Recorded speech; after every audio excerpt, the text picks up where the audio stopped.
এবার যে খবরের দিকে নজর রাখবো, আজ থেকে শুরু বিএসএফ বিজিবি শীর্ষ বৈঠক। দিল্লিতেও 4 দিনের বিএসএফ বিজিবি শীর্ষ বৈঠক। বৈঠকে দুই বাহিনীর ডিরেক্টর জেনারেল, ঢাকায় পালাবদলের পর ডিজি পর্যায়ের বৈঠক। আজ থেকে শুরু বিএসএফ বিজিবি শীর্ষ বৈঠক। মৈত্রী ভট্টাচার্য রয়েছে আমার সঙ্গে। মৈত্রী, অশান্ত বাংলাদেশের এই পরিস্থিতি, বারবার উস্কানি এবং সীমান্তে উস্কানির মধ্যে এই প্রথম বৈঠক কতটা তাৎপর্যপূর্ণ, আর বৈঠকে কি নিয়ে আলোচনা হতে পারে? দেখো, একেবারে অত্যন্ত তাৎপর্যপূর্ণ এই বৈঠক।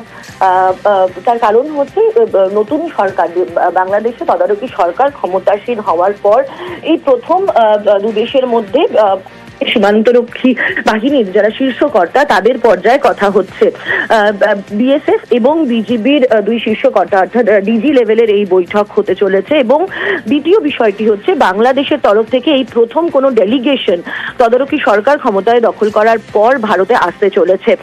আমরা যেটা বিএসএফ সূত্রে জানতে পারছি, তার কিছুক্ষণের মধ্যেই বিজিবির যে ডেলিগেশন, যার নেতৃত্বে থাকবেন তাদের ডিজি, তারা এসে পৌঁছে যাবেন এবং আজকে তাদের মধ্যে কিছু আলোচনা হবে এবং আগামীকাল থেকে মূল আলোচনা শুরু হবে। এবার গুরুত্বপূর্ণ হচ্ছে আলোচনার বিষয় কি কি।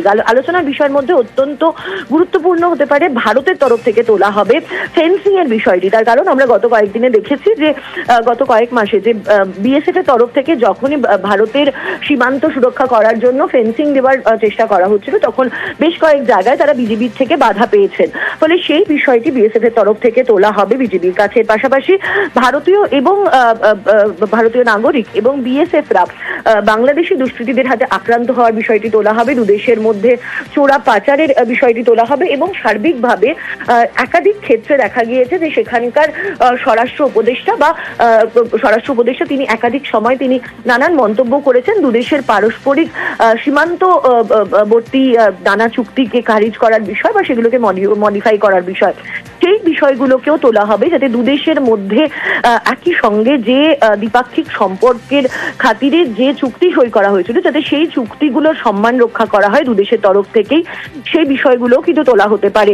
আমরা যেটা জানতে পারছি বিএসএফ এর তরফ থেকে, যে আগামী কাল থেকে মূল বৈঠকের পর্যালোচনা শুরু হবে এবং 20 তারিখ পর্যন্ত এই বৈঠক চলবে। একদিকে যখন বিএসএফ এর এই যে ডেলিগেশন টিম রয়েছে, বিএসএফ এর তরফ থেকে ডেলিগেশন টিমের নেতৃত্বে থাকবেন